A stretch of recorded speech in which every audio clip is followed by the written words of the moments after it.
Hello friends, this is Normal here for Technique, and in this video we're going to do the full and detailed review of the Samsung Galaxy On7 Pro. So this device was announced a couple of weeks back, and this is the latest mid-range or rather budget smartphone from Samsung. This is the successor of the Samsung Galaxy On7, which was announced last year. So the On7 Pro comes with a 5.5-inch Full HD display. It's powered by the Snapdragon 410 quad-core chipset, and it is coupled with 2GB RAM, 16GB internal storage, and Android 6.0 Marshmallow. It also has a 3000 mAh battery, and on the camera side it has a 13 megapixel rear camera, LED flash, and a front-facing 5 megapixel camera. So that is the spec aspect of the Samsung Galaxy On7 Pro. So this device is priced $11,190 and available exclusively on Amazon. So is this device really value for money? Let's find out in this detailed review. So first up, let's see the design and build quality.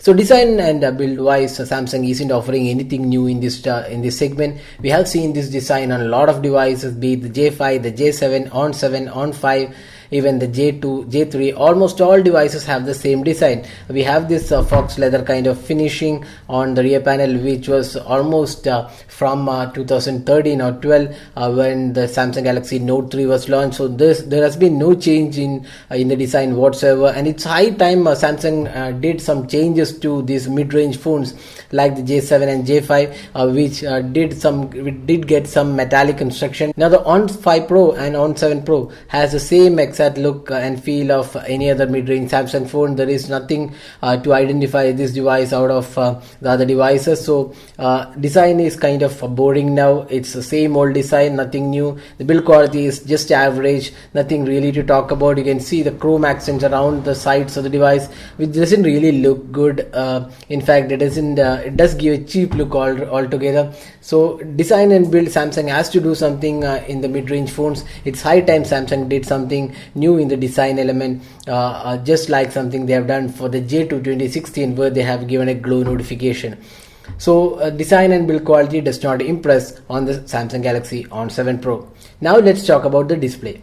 So most of the devices in this category offer Full HD panel, be it on a 5C, 5X, Moto G4 Plus, Redmi Note 3, Lenovo ZUK Z1, almost all of them offer Full HD panels. Now Samsung is offering an HD display, that's a 720p display. On top of that, the display is just a TFT panel, which doesn't really impress on a lot of accounts because the colors aren't as vivid as a IPS LCD panel or a Super AMOLED panel from Samsung. You can just have a look at the J2, J5, or even the latest J2 and even the J7, which all have Super AMOLED display. The On7 Pro does not impress in the display as well.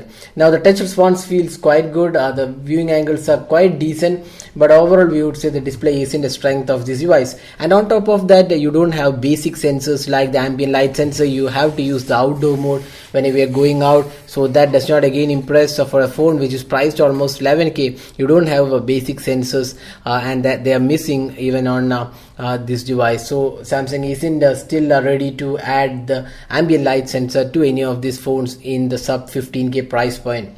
So that is a display aspect. Again, there's no protection offered on this display, so a lot of downsides for this display. No protection, no ambient light sensor, it's a TFT panel, so display does not impress on the Samsung Galaxy On7 Pro. Now let's move on to the software and performance. Now the software, this phone runs Android 6.0 Marshmallow along with TouchWiz UI. So you can see here the TouchWiz UI is almost similar to what we have seen on many of the Samsung devices. You have some basic options, and Microsoft apps have been bundled along with this.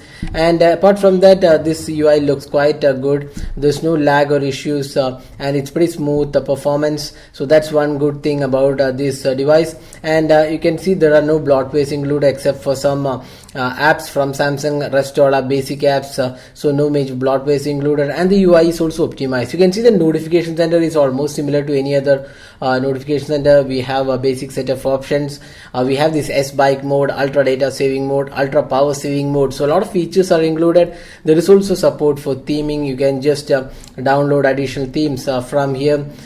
You can get more themes online. You can just create your account and download additional themes. You can see a lot of themes are included. So there is some basic amount of customization included in this UI, and does function pretty well. No major lags or issues, and the overall performance looks quite good.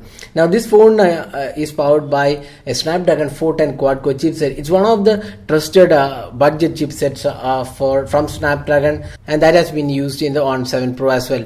The same chipset powers the Samsung Galaxy J5 2016 as well. Now talking about the benchmark score of this device, it's not really high for a phone in this category. We can see that Redmi Note 3 hits almost 80k, and even the La2 is almost same price category, hits 80k. Now this is a budget processor. Right now the 400 series is not a mid-range processor, 600 series is the mid-range processor from Qualcomm, and here we have the benchmark scores as 27945.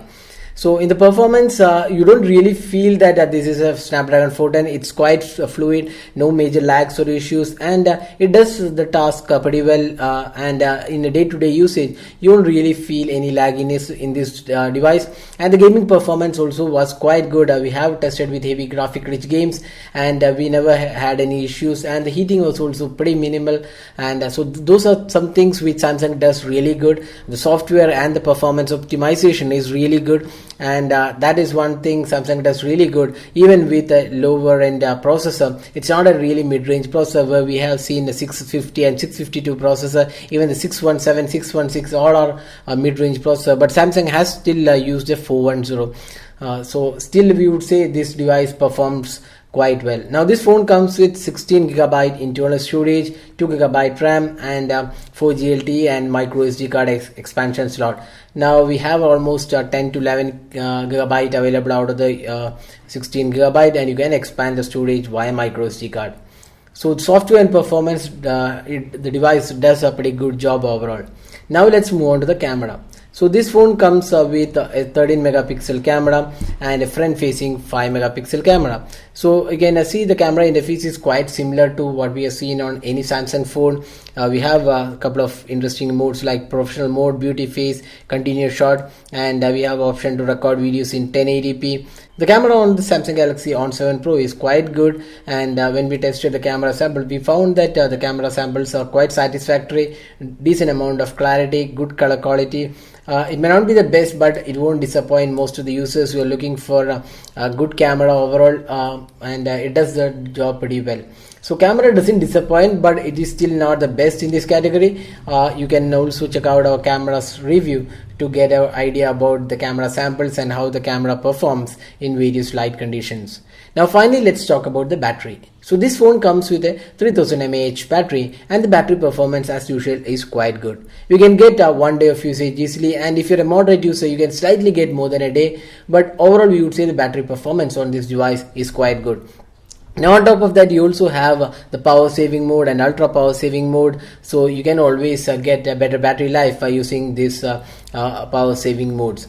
Now, so summing up, we have talked about a lot of aspects about this device. So where does this device really shine? It is the software and performance. Even with the lower end processor, the performance is quite good. Not a major issue in day-to-day tasks. We never had any lagginess. But this device is not really suited for heavy tasks. For that you need a better processor. But it does the job almost well. And it also comes with S-Bike mode, wherein you have this mode enabled, and you can use it while riding the bike or driving, and you won't be disturbed with calls. So that is another good option. But few things which are missing on this device is an average design and build quality. The display also is quite average. Lack of fingerprint scanner, that's another major drawback, because a lot of devices in this category now offer fingerprint scanner.